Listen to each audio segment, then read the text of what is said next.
चुनरिया पवना उड़ा कर ले गया रे मेरी माँ की चुनरिया।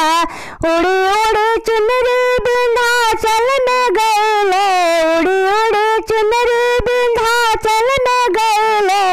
विंध्याचली माता को मनवा को भाग गया रे मेरी माँ की चुनरिया।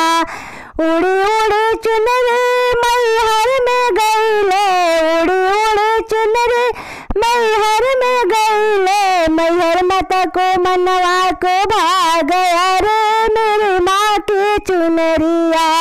पवना उड़ा कर ले गया रे मेरी माँ की चुनरिया।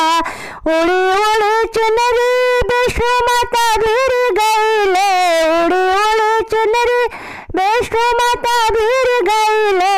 विष्णु माता जी के मनवा को भाग गया रे मेरी माँ की चुनरिया। पवना उड़ा कर ले गया रे मेरी माँ की चुनरिया। उड़ी उड़ी चुनरी पटना में गईले, उड़ी उड़ी चुनरी पटना में गईले। पटन देवी माता के मनवा को भाग गया रे मेरी माँ की चुनरिया। पवना उड़ा कर ले गया रे मेरी माँ की चुनरिया।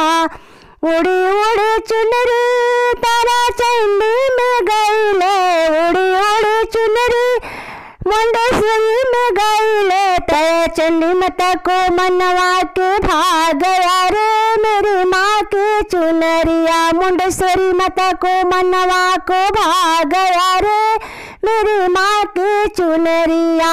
पवना उड़ा कर ले गया रे मेरी माँ की चुनरिया।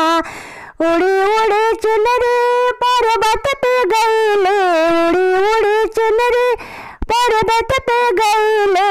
गौरा माता को मनवा को भाग गया रे मेरी माँ की चुनरिया। पवना उड़ा कर ले गया रे मेरी माँ की चुनरिया।